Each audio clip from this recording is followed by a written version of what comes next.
이 신약을 열면서 이 마태복음 1장은 우리에게 성경 통독에 대한 그 의지를 꺾는 그런 부분이 있습니다. 도대체 이게 무슨 말이냐? 왜 이렇게 사람 이름이 많이 등장하고 또 왜 이렇게 낳고 낳냐? 산부인과 의사들이 참 좋아하는 말씀이 이 구절이래요. 계속 나으니까, 계속 신생아 태어나니까.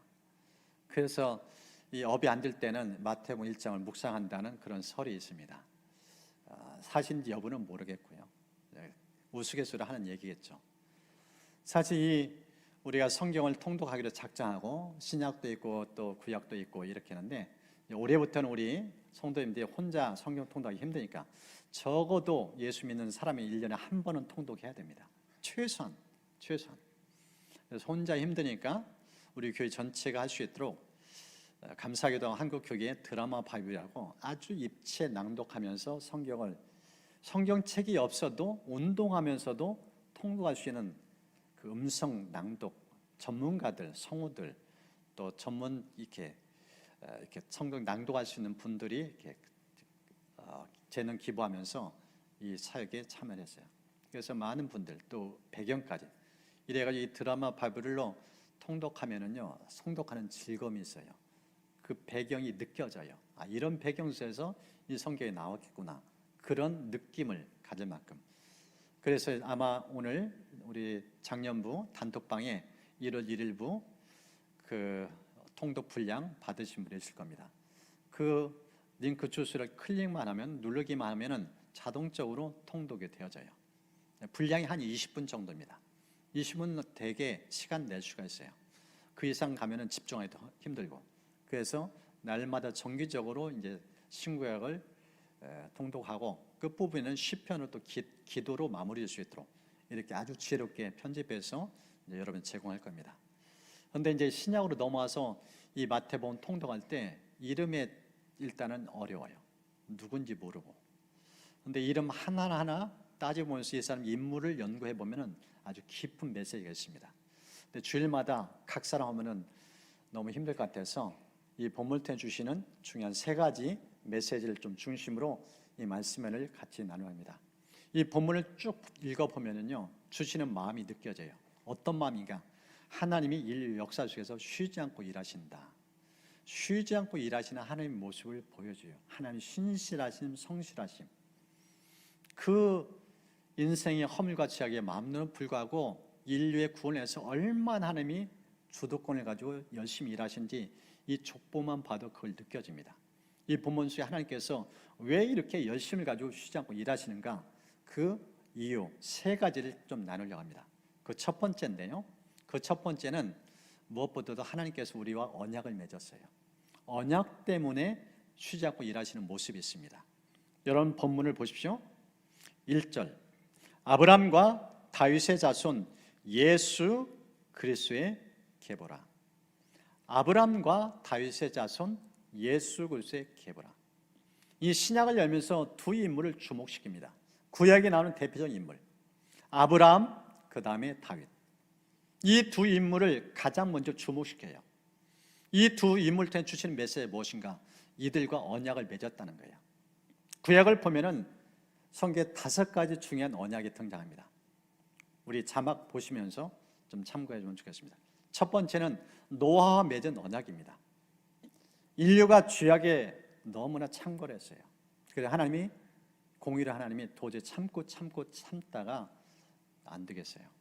그래서 인류를 홍수로 심판하셨어요. 그런 후에 노아와 언약을 체결해요. 무슨 언약인가? 2번 다시 홍수로 인류를 심판하지 않겠다. 이 약속, 이 언약을 맺어줍니다. 이게 첫 번째 언약이에요. 그리고 2번째가 아브라함과 맺은 언약. 이것은 조금 후에 좀 더 깊이 다루겠습니다. 그리고 3번째가 시내산 언약입니다. 이 시내산 언약은 하나님께서 이스라엘 백성들, 이제 아브라함과 약속했던 그 믿음의 자손들 데리고 이스라엘 민족을 데리고 약속의 땅으로 가요. 그래 가는 여정 속에서 시내산에서 하나님께서 모세를 불러요. 그리고 율법을 그에게 다 알려줘요. 그러면서 율법을 가지고 이스라엘 백성을 신정 통치할 것을 말씀해요.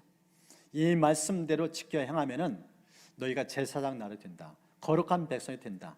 나의 소유를 삼겠다.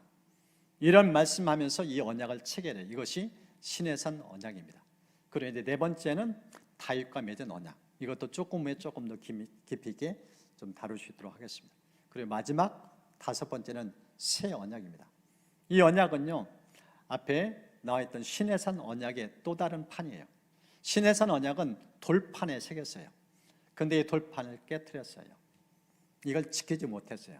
그래서 하나님이 아예 작정을 하고 우리 마음에다가 새겼어요. 그 말씀을 지켜 행할 수 있도록 능력도 주시고, 이것이 새 언약입니다.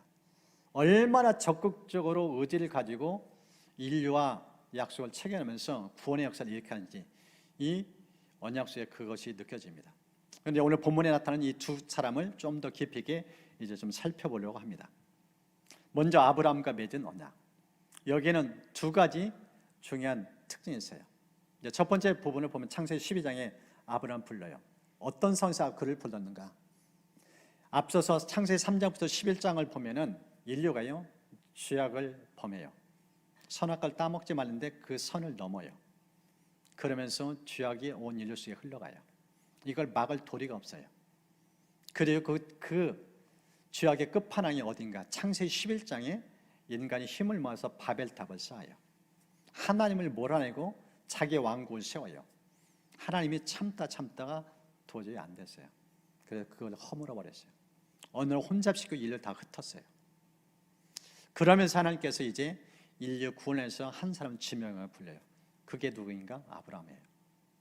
근데 그의 가문은 우상을 섬기는 집안이에요. 아브라함을 왜 택했는가? 일방적이에요. 주도적이에요. 은혜로 부른 거예요. 그러면서 그에게 하신 말씀이, 내가 너를 복의 근원으로 삼겠다. 축복의 통로로 사용하겠다. 너를 통해서 너희 후손 통해서 천하 만민이 복을 받게 하겠다. 이것이 창세기 12장에 하나님이 하신 말씀입니다. 이 약속을 이제 이행하기 위해서 하나님께서 두 번이 나타나서 반복된 언약을 체결합니다. 그 첫 번째가 횃불 언약입니다. 창세기 15장을 보면은 이 횃불 언약이 이 부분이 등장합니다. 15장 18절. 그날에 여호와께서 아브라함과 더불어 언약을 세워 이르시되 내가 이 땅을 애굽 강에서부터 그 큰 강 유라데까지 내 자손에게 주겠다. 땅을 주시겠다는 약속을 해요. 아직 후손이 태어나지도 않았어요. 많이 번성치 않았어요. 앞서서 약속을 체결한 거예요. 땅 주겠다는 약속. 이것이 횃불 언약인데 여기에는 짐승들이 등장해요. 암염소, 암소, 순양 3년짜리, 그리고 집비둘기, 산비둘기 여기에 동원돼요. 근데 비둘기 이 날짐승은 가르질 않아요. 근데 나머지 짐승은 갈라요. 그 속에 하나님이 통과해요. 적극적인 의지를 가지고 하나님이 결단코 이 약속을 지키려, 그 의지가 이 횃불 언약 속에 담겨져 있어요. 그런 약속이 이 횃불 언약입니다. 우리 합신의 성주진 교수님, 구약한 교수님인데 이분이 그런 재미난 표현을 했어요. 의미 있는 표현이더라고요. 제가 보니까 이 횃불 언약을 어떻게 결혼으로 비유를 하는데, 이것은 신랑 중에 하나님이 신부와의 관계 속에서 신랑이 약속한 그 약속이다. 신랑의 약속, 이것이 횃불 언약이다. 하나님 주도권을 가지고 한 약속, 그런 의미를 담아서 설명했습니다. 그런 다음에 창세기 17장 보면은 이제 할례 언약이 나옵니다. 여기 하나님께서 아브라함에게 또 나타나서 말씀을 들려줘요. 이제 남자는 태어나면은 할례를 행해라.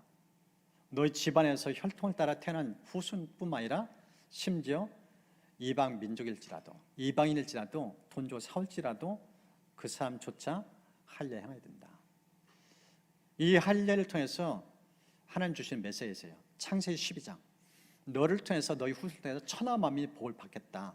이 약속의 연장선상이에요. 이방 민족까지 포함해서 할례를 시키는 이유가 무엇인가? 이 할례는 세례 의미잖아요. 그래서 혈통적 유대인이든 아니면 이방인이든 누구나 다 그리스도 안에서 세례를 통해서 구원을 받게 할 그 약속 메시지가 이 할례 언약에서 담겨져 있어요. 이것은 온 인류 구원을 향하는 하나님의 선교적인 언약, 이것이 할례의 언약이에요. 그런 메시지에 담겨 있어요. 이것을 이 성재윤 교수님은 이건 신부의 약속이다. 앞서서 이 횃불 언약은 신랑의 언약이라면 이 부분은 신부의 약속. 신부된 교회, 그리스도인 우리들이 세례를 통해서 철저히 하나님의 뜻을 따라 하나님의 마음을 담아서 그 뜻을 살려는 그런 태도, 이것이 할례 언약 속에 담겨 있다는 그런 메시지예요. 그와 함께 이제 다윗 언약 보십시오. 사무엘 7장을 보면은 하나님이 이 나단 선지자를 통해서 언약을 맺어줘요. 이 언약의 내용을 보면은요, 이제 이 다윗과 그의 후손을 통해서 하나님께서 영원한 하나님 나라를 이뤄가실 것을 말씀해요. 너희 왕조가 끊이지 않을 거다. 메시아가, 만의 왕이신 메시아가 이 가문을 통해서 태어날 것을 말씀해요. 영원히 사라지지 않나라. 온 세상을 전적인 능력과 권세를 통치하는 그 나라, 메시아가 이 다윗 가문을 통해 태어날 것을 말씀해요. 그래서 오늘 성경 보니까 아브라함과 다윗의 자손 예수도 계보라, 이 말씀이 여기 있어요. 하나님이 끊임없이 언약을 이루기 위해서 일하시는 모습, 이게 신약의 첫 장 첫 구절에 나와 있는 말씀이에요. 하나님이 약속은 반드시 지킨다는 거예요. 이행하신다는 거예요. 그것을 민수기에서는 이렇게 간단하게 한 구절로 요약했어요. 하나님은 사람이 아니시니 거짓말하지 않으시고 인생이 아니시니 후회가 없으시도다. 어찌 그 말씀하신 말을 행하지 않으시며 하신 말씀을 실행하지 않으시랴. 다른 번역, 시건치 않는다, 말하고 까먹지 않는다, 이행치 않는다, 그게 아니에요. 반드시 하나님 입에 흘러나오는 말은 지킨다, 이행한다, 그분 믿어도 된다. 그런 메시지가 민수기 23장에 담겨진 하나님의 마음이에요. 성품이에요. 지금 그 모습이 우리가 이 보게 되는 족보 속에서 가장 먼저 확인할 수 있는 내용입니다. 이 아브라함, 다윗을 통해서 하나님은 신실하신 분, 믿을 수 있는 분, 내 인생을 친히 책임지는 분, 그런 분으로 우리에게 소개시키고 있습니다. 우리 새해 열어가면서 이제 이런 사람 저런 사람 만나요. 그러면서 이런 약속 저런 약속도 합니다. 근데 어떤 때는 안 지키기도 해요. 사람은 약속하도 까먹는 게 한두 번이 아니에요. 저도 실수 연발 종종 합니다. 하나님은 단 한 번도 잊으신 적이 없어요. 하나님 영원하신데 입에서 흘러나오면 영원토록 그걸 지켜요. 지금 아브라함 다윗과 하신 약속, 그들은 세상 떠났어요. 하나님 영원토록 살아서 그 약속을 이루신 거예요. 이것이 마태복음 첫 장의 첫 구절에 보여주는 중요한 메시지입니다. 그래서 여러분 새해 이런저런 세상사 또 사람 만나면서 흔들리고 마음이 어렵고 또 때로는 낙심되게 하고 좌절되고 그 순간에 할 수 있는 게 무엇인가? 약속 붙잡아야 돼요. 하나님은 신실하다. 그분은 약속은 반드시 이행하신다. 그래서 우리가 날마다 말씀을 펼치고 그 말씀 앞에 인생을 거는 거예요. 그 약속 붙잡고 나아가면은 걸음걸음만 하나님이 일하시는 것을 보여줍니다. 새해 여러분 한 분 한 분이 그 은혜를 맛볼 수 있기를 주의 이름으로 축복합니다. 이 본문을 보면 두 번째, 하나님께서 왜 이렇게 쉬지 않고 일하는가? 이 두 번째 모습은요, 하나님께서 사랑 때문에 쉬지 않고 일하시는 모습을 보여줍니다. 여러분 이 본문을 보면은요, 구약의 족보와 조금 다른 부분이 있어요. 구약 성경을 보면은 아담의 족보가 나옵니다. 아담의 족보 몇 부분만 좀 보고 싶어요. 이런 말씀입니다. 창세기 5장 4절, 아담은 셋을 낳은 후 800년을 지내며 자녀들을 낳았으며 그는 930세 살고 죽었더라. 무두셀라, 성경에 가장 오래 살았던 사람, 969세를 살고 죽었더라. 아담의 계보, 족보를 통해서 보여준 모습은 죽음으로 끝나요. 그리고 창세기 맨 마지막은 요셉의 죽음 장례식으로 끝나요. 창세기에서 보여준 모습은 인생은 희망이 없다는 거예요. 죄를 지은 인생, 마지막 어떤 것인가? 로마서 6장 23절은 아주 정확하게 간단하게 요약을 해요. 죄의 삭은 사망이다. 인간이 내 내면 속에 있는 죄성은 마지막 죽음으로 끝난다는 거예요. 절망의 인생이에요. 끝이 암울해요. 너무 비극적이에요. 슬픈 운명이에요. 이것이 인생의 현실이라는 겁니다. 이게 하나님 품을 떠난 인간의 실존이고 현실의 모습이에요. 부인할 수 없습니다. 근데 이런 상황 속에서 하나님은 사랑으로 다가오셔요. 죽음이 끝이 아니다. 신약 성경을 열면서 보이는 모습 여러분 한번 보십시오. 2절 아브라함이 이삭을 낳고 이삭은 야곱을 낳고 야곱은 유다와 그의 형제들을 낳고 반복된 단어가 뭐예요? 낳는 것으로 보여져요. 죽었다는 단어가 없어요. 연이어서 보십시오. 11, 12절 바벨론 사로잡혀 갈 때에 요시야는 여고냐와 그의 형제들을 낳으니라. 바벨론 사로잡혀 간 후에 여고냐는 스알델을 낳고 스알델은 스룹바벨을 낳고. 여러분 포로 시대예요. 바벨론 포로는 몇 년이에요? 70년이에요. 여러분 70년 포로 생활, 국적이 없어요. 주권을 행사할 수 없어요. 미래가 암울해요. 절망 그 자체입니다. 타국이에요. 총칼이 지배하는 나라에 포로로 끌려갔어요. 무슨 희망이 있겠어요? 절망 그 자체입니다. 근데 성경을 보면은 예레미야 29장에 하나님 이때 이 상황을 보시고 이렇게 입을 열어 말씀합니다. 만군의 여호와 이스라엘 하나님께서 예루살렘에서 바벨론으로 사로잡혀 가게 한 모든 포로에게 이와 같이 말씀하시니라. 너희는 집을 짓고 거기에 살며 텃밭을 만들고 그 열매를 먹으라. 아내를 맞이하여 자녀를 낳으며 너희 아들이 아내를 맞이하며 너희 딸이 남편을 맞아 그들로 자녀를 낳게 하여 너희가 거기에서 번성하고 줄어들지 아니하게 하라. 여러분 이해되셔요? 요즘 우리나라 꿈이 희망이 없잖아요. 결혼을 깊이 하잖아요. 이것도 포기 저것도 포기. 헬조선 앞이 보이지 않아요. 미래가 암울해요. 결혼 꿈도 못 꿔요. 직장을 들어갈 수 있어야죠. 근데 여러분 그때와 비교 안 된 상황이에요. 나라를 잃었어요. 타국이에요. 먹고 살 길이 없어요. 근데 이런 상황에서 하나님께서 하신 말씀이 뭐예요? 땀 흘려 일해래요. 종이에요. 노예예요. 이런 상황 속에서 하나님이 어느 정도까지인가 젊은 자식들 결혼시키래요. 결혼은 끝나지 않아요. 자식 낳으라는 거예요. 대를 잇게 만들라는 거예요. 여러분 이게 이해됩니까? 지금 이 족보 얘기 속에서 하나님이 어떤 분인지 보여줘요. 하나님은 절망의 상황에서 결코 포기치 않는다는 거예요. 70년의 포로기계예요. 그때도 하나님이 결혼시키라는 거예요. 자식 낳으라고 말씀하고 있어요. 하나님의 열심. 우리 인생 속에서는 환경탈을 많이 해요. 이래서 안 되고 저래서 안 되고 이래서 포기 저래서 포기. 하나님은 절대 그런 분 아니에요. 이 마태복음 1장 족보 얘기를 통해서 주시는 메시지, 포기치 않는 하나님. 바벨론 포로 70년 중에서도 땀 흘려 일하게 만들고 결혼하게 만들고 자식 낳아 기르라고 말씀하신 하나님.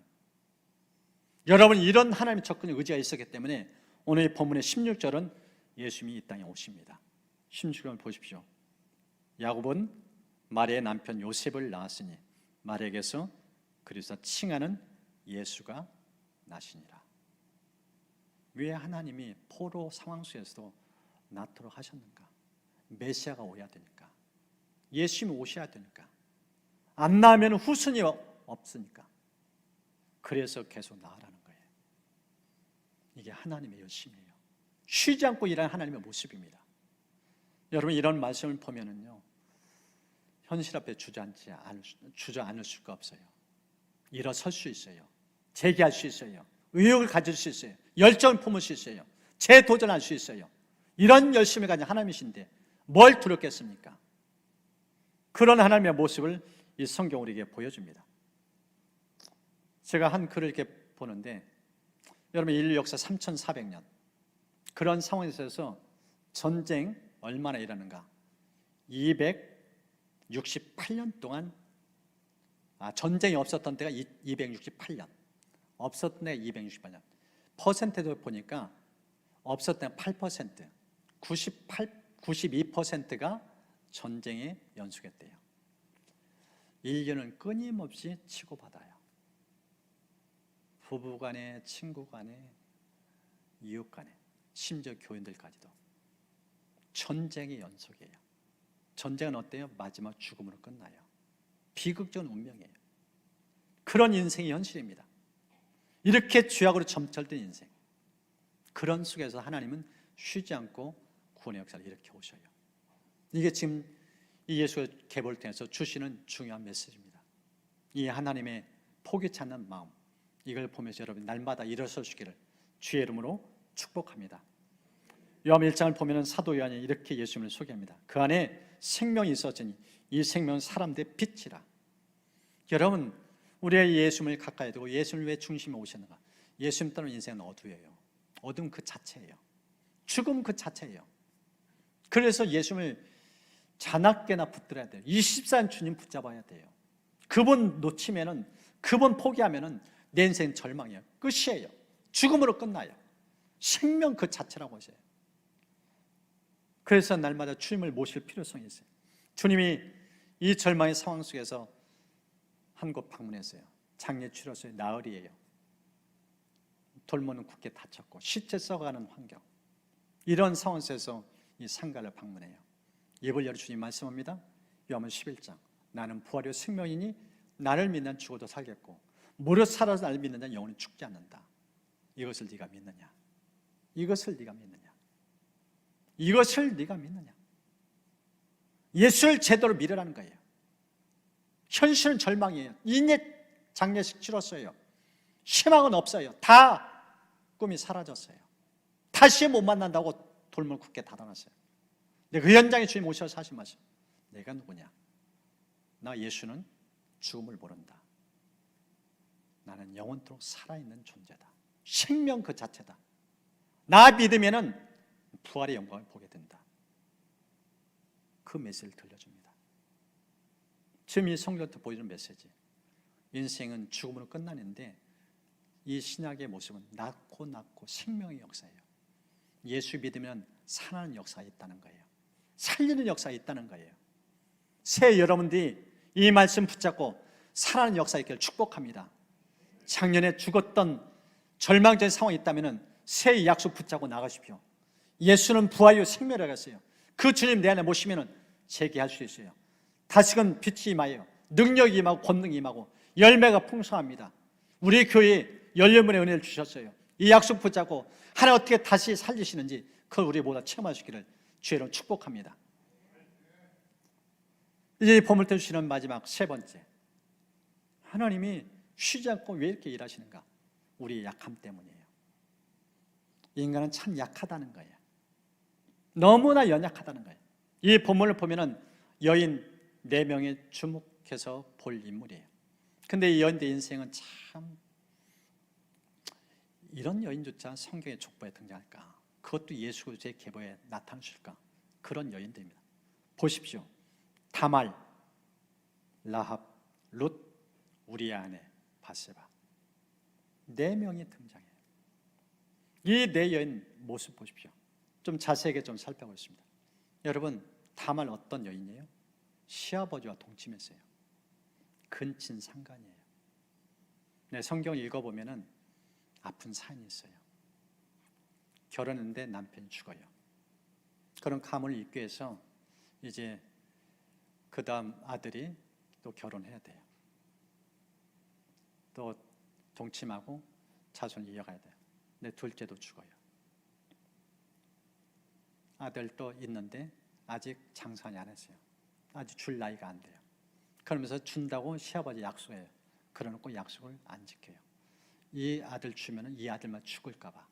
2번이나 죽음을 경험하기 때문에 두려움이 있어요.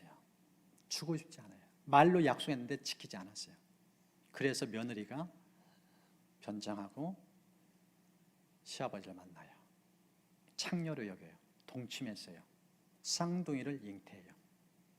며느리가 잉태했다는 소식을 듣고 시아버지 죽이기로 작정을 해요. 근데 동침하기 전에 이 시아버지를 통해서 징표를 받아요. 상징물을 받아요. 그걸 주니까 시아버지가 자기의 허물을 고백해요. 창세기 38장. 유다가 그것들을 알아보고 이르되 그는 나보다 옳도다. 그는 나보다 옳도다. 내가 그를 내 아들 셀렉에 주지 아니었기 때문이다. 약속을 안 지킨 거예요. 이 며느리는 가문을 잇기 위해서 수치를 무릅쓰고 시아버지와 동침했어요. 혈통을 대를 끊기 않기 위해서. 그런데 시아버지는 그 약속을 안 지켰어요. 자식 죽을까 봐. 그러면서 시아버지가 자기가 동침하면서 아이를 가진 모습 보면서 며느리를 인정해줘요. 그가 옳았다. 그가 옳았다. 이런 아픈 사연이 있는 이 다말이에요. 다음 보십시오. 랍. 성경 보니까 랍에 대해서 신분을 표현하는데 기생이에요. 몸을 파는 여인이에요. 이런 여인이 족보에 등장해요. 가감없이. 여러분, 성경은 소설책이 아니에요.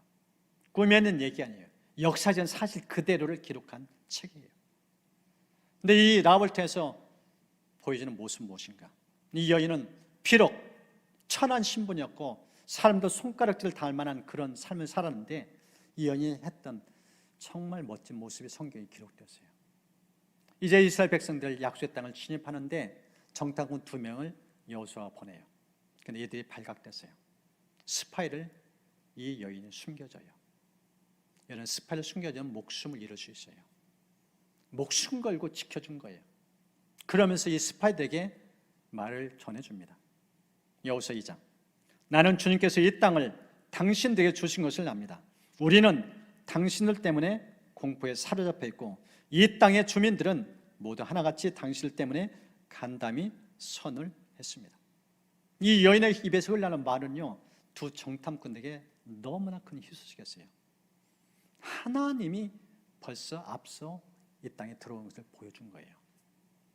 이스라엘 백성을 가나안을 어떻게 진입할까? 이 전쟁 어떻게 감당할까? 사람이 이제 두려움이 있어요. 여호수아도 마찬가지고. 그래서 정탐꾼을 보낸 거예요. 근데 정탐꾼에서 이 여인, 이 랍을 통해 들려준 메시지는 너무나 큰 희망의 소식이에요. 확신을 갖게 만들어줘요. 이스라엘 백성은 두려워 떠는 것이 아니라 오히려 이 가나안 주민이 두려워 떨고 있다는 거예요. 이미 소식 들었다는 거예요.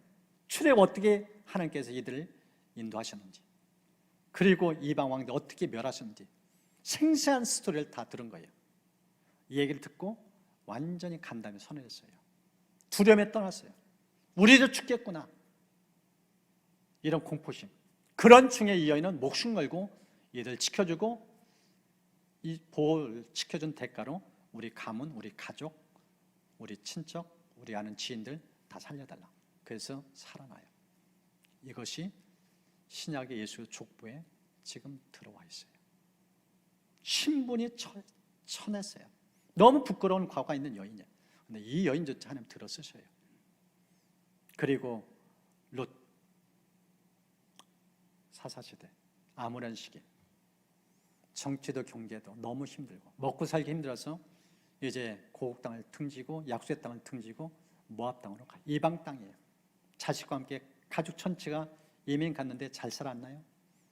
남편도 죽고 아들들도 죽어요. 그리고 이 유대 남자들과 만나서 결혼한 여인 중에 이 룻이 있어요. 이 룻은요, 모압 금오수신을 섬기던 우상 숭배자였어요. 그런데 하나님의 경외는 믿음의 가문과 결혼하면서 하나님을 알았어요. 시어머니는 서로가 다 며느리도 과부, 자기도 과부. 그래서 이제 너희들은 알아서 각자 길 가라, 이러면서 큰매를 자기 매 각자 자기 길로 가도록 하는데, 큰매는 자기 길로 가는데 이 막내는 시어머니를 붙잡아요. 고백이 있습니다. 이런 고백을 해요. 롯이 이르되 내게 어머니를 떠나며 어머니를 따르지 말고 돌아가라 강권하지 마옵소서. 어머니께서 가시는 곳에 나도 가고 어머니께서 머무시는 곳에서 나도 머물겠나이다.